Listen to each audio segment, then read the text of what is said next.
الحمدللہ رب العالمین والصلاة والسلام علی سید المرسلین اما بعد۔ معزز سامعین و ناظرین، آج میں پھر نماز کے مسائل لے کر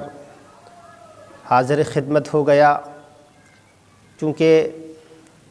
نماز کے مسائل کا سلسلہ چل رہا ہے اور میں نماز کے فرائض ایک کے بعد دیگرے بیان کر رہا ہوں۔ میل نماز کا پہلا فرض تکبیر تحریمہ، دوسرا قیام اور تیسرا قرات، ان تینوں فرائض کے متعلق بیان کر دیا، اور آج میں رکوع کے متعلق بیان کرنا چاہتا ہوں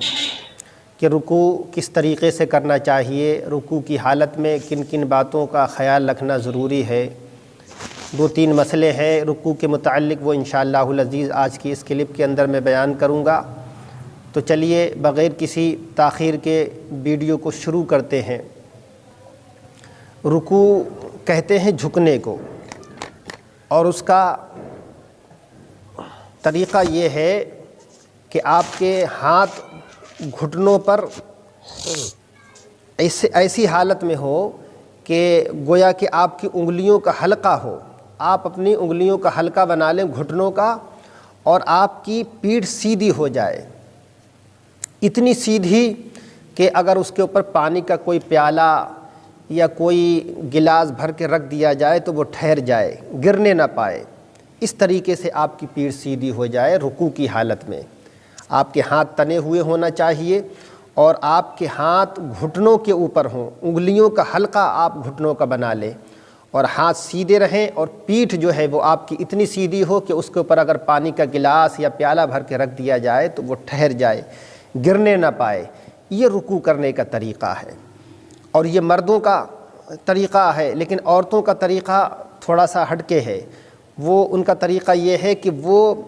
اتنا جھکیں گی کہ ان کے ہاتھ صرف جو ہے گھٹنوں تک پہنچ جائیں، نہ ان کو انگلیوں کا حلقہ بنانے کی گھٹنوں کی ضرورت ہے،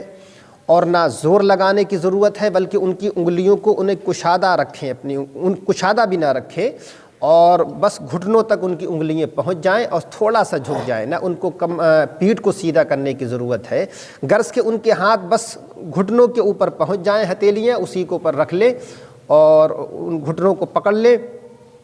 اسی طریقے سے ان کا رکوع جو ہے ان کے لیے کافی ہے۔ لیکن مردوں کے لیے یہ ہے کہ ان کی پیٹھ اتنی سیدھی ہو جائے کہ اس کے اوپر اگر پیالہ یا کوئی گلاس پانی کا بھر کے رکھ دیا جائے تو وہ ٹھہر جائے۔ اچھا، پھر رکوع سے اٹھنے کے بعد میں لوگ ایک غلطی کرتے ہیں، اور وہ چیز واجب ہے،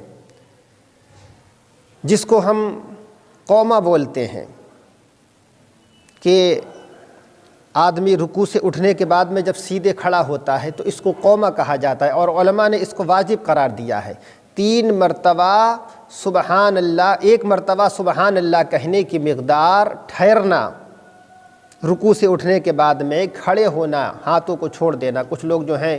وہ ہاتھوں کو کانوں تک اٹھا لیتے ہیں، اور کوئی نیت باندھ لیتے ہیں رکوع سے اٹھنے کے بعد میں، یہ سب طریقے غلط ہیں۔ رکوع سے اٹھنے کے بعد میں ہاتھ آپ کے چھوڑ دیں، آپ اپنے ہاتھوں کو جو ہے اپنی حالت پر چھوڑ دیں، اور رکوع سے اٹھنے کے بعد میں 1 مرتبہ سبحان اللہ کہنے کی مقدار آپ ٹھہرے رہیں، اور یہ واجب ہے۔ اس کو جو ہے وہ قومہ کہا جاتا ہے، اور یہ واجب ہے۔ اگر آپ نہیں ٹھہرے 1 مرتبہ سبحان اللہ کہنے کی مقدار، تب آپ جو ہے آپ کو سجدہ سہو کرنا پڑے گا، ترک واجب لازم آئے گا۔ تو لہٰذا 1 مرتبہ سبحان اللہ کہنے کی مقدار رکوع سے اٹھنے کے بعد میں ٹھہرے، اور پھر اس کے بعد میں جو ہے آپ سجدے کے اندر جائیں۔ تو یہ رکوع کا جو ہے وہ طریقہ ہے۔ اور جو لوگ کمر کو سیدھی نہیں رکھتے ہیں،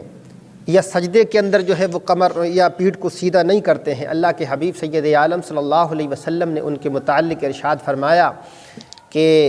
جو اپنی رکوع اور سجدے کے اندر جو ہے اپنی پیٹھ کو سیدھا نہیں کرتا ہے، اس کی نماز کامل نہیں ہے۔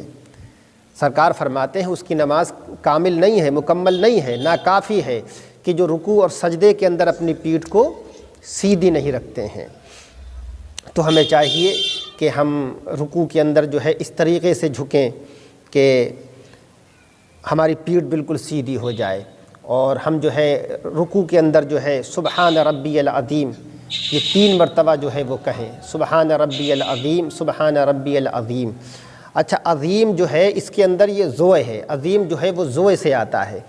تو بعض لوگ، چونکہ میں نے بتایا تھا کہ زے، جیم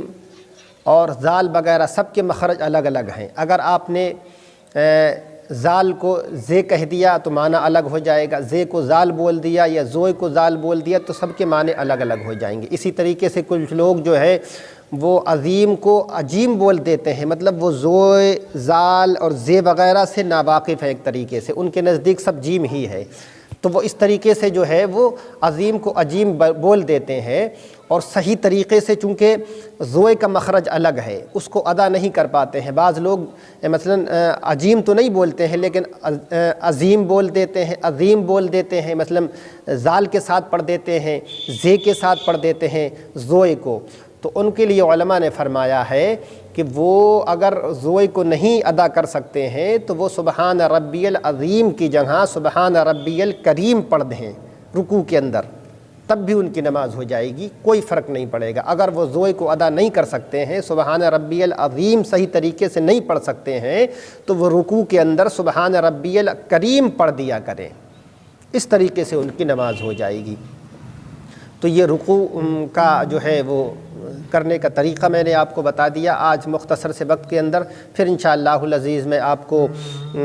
جو سجدہ اور قاعدہ اخیرہ خروج بسنعہ، یہ 3 فرض باقی رہے، انشاءاللہ العزیز اس کو میں 2 ایپیسوڈ کے اندر بیان کرنے کی کوشش کروں گا، اور اللہ تبارک و تعالیٰ کی بارگاہ میں دعا گو ہوں رب تبارک و تعالیٰ ہمارے نوجوانوں کو مسائل یاد رکھنے اور اس پر عمل کرنے سیکھنے کی توفیق عطا فرمائے۔ وما علینا الا البلاغ۔ السلام علیکم ورحمۃ اللہ وبرکاتہ۔